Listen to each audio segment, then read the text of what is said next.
Keeper Zixathala had catalogued 17,000 civilizations across the galaxy's spiral arms, each neatly filed within the Great Archive's taxonomic system. Warrior cultures earned their red classifications, peaceful traders their serene blues, and the scholarly civilizations their dignified purples. Never once in her 3 centuries of service had she encountered a species that defied every single category. Until Earth. The human delegation sat in the archive's central chamber, their strange bipedal forms unnaturally still, compared to the nervous energy radiating from the assembled galactic scholars. Ambassador Sarah Chen wore what humans called a diplomatic smile, an expression that somehow conveyed both warmth and barely restrained danger. "Honored Keeper," Chen began, her voice carrying across the crystalline amphitheater, "we appreciate the archive's invitation to present our civilization for classification." Keeper Zixathala's tentacles writhed with anxiety as she consulted her preliminary reports. The humans had arrived 3 standard cycles ago aboard a vessel that incorporated 37 different alien technologies they had reverse-engineered, improved upon, and combined in ways that violated known engineering principles. "Your species presents unique challenges," Zixathala admitted, her translator device struggling with diplomatic euphemisms. "Perhaps you could clarify some inconsistencies in our initial observations?" The first scholar, a methane-breathing Yorvac, activated his hover platform. "Humans claim to be peaceful, yet our records show they've engaged in over 14,000 conflicts with their own kind. How do you reconcile this contradiction?" Chen's smile never wavered. "We learned to fight ourselves, so we'd know how. To fight for others. Every war taught us something about survival, strategy, or the cost of freedom. We studied violence to understand peace." A ripple of confusion swept through the assembled academics. The Jorvac's gas bladders deflated slightly. But you've also produced countless works of art, literature, and philosophy. Warrior species don't typically—" "Our warriors write poetry," interrupted Dr. Marcus Webb, the human xenoanthropologist. "Our poets carry weapons. Our philosophers build starships, and our engineers compose symphonies. We don't separate these things the way you do." Keeper Zixathala's head appendages curled inward, a sign of deep distress.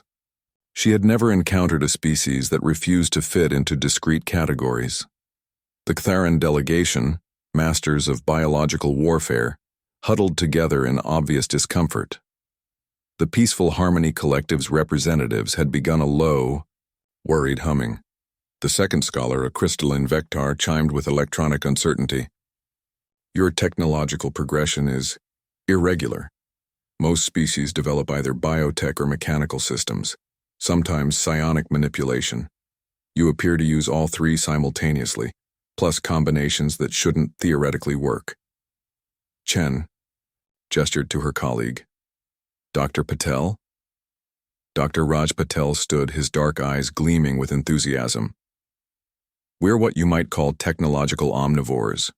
When we encountered the Zenthari bioships, we didn't just copy them. We merged biotech with our quantum processors. The result can literally think itself into new configurations. When we met the Ethereal Collective, we didn't abandon technology for psionics. We built machines that amplify psychic energy. We don't see innovation as a choice between options. We see it as a challenge to make impossible combinations work." The archive chamber fell silent except for the ambient hum of life support systems. Several species representatives had begun backing toward the exits. A third scholar, a hive mind entity called the Concordance, spoke with the voice of 1,000 individuals. "We us are disturbed by your species' paradoxical nature. You, individual, display extreme altruism and shocking cruelty, often simultaneously. Our collective understanding suggests this should create societal collapse." Dr. Webb stepped forward. "That's exactly why we work. We know we're capable of tremendous good and terrible evil, sometimes the same person, sometimes the same action.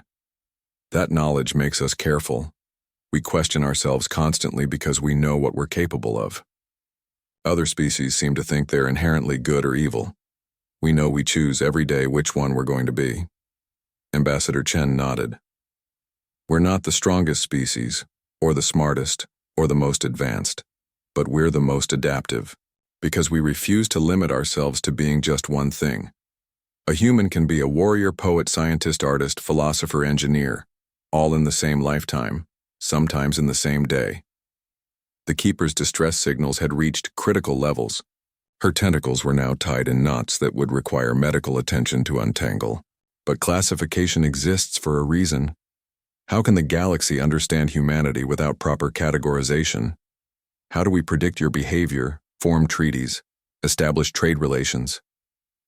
Chen's diplomatic smile finally cracked, revealing something that made several delegates instinctively reach for their personal shields. It wasn't malice, it was pure, undiluted human intensity. Keeper Zixthala, she said softly. Maybe that's the point. Maybe the reason your system has worked for so long is that every other species accepted limitations. They became what their biology, their evolution, their early choices dictated. We refused. Every time someone told us what humans were supposed to be, we became something else instead. The silence stretched until it became uncomfortable, then kept stretching until it became terrifying. Finally, Keeper Zixthala's voice emerged as barely a whisper. What classification do you suggest? Anomaly class, Chen replied without hesitation. Because we're not going to fit in your boxes today, and we're probably going to break a few more boxes tomorrow. The question isn't what we are. The question is what we'll choose to become next. The next day, the Great Archives issued their first anomaly class designation in 50,000 years. The classification came with a warning that was simultaneously a promise and a threat. Contents may exceed container specifications. Handle with appropriate caution and unlimited possibility. Across the galaxy, some civilizations began updating their first contact protocols. Others began preparing for war. A few, the wisest ones, began preparing to learn something new. Humanity, meanwhile, continued doing what they had always done, refusing to be just one thing, and somehow making it work anyway.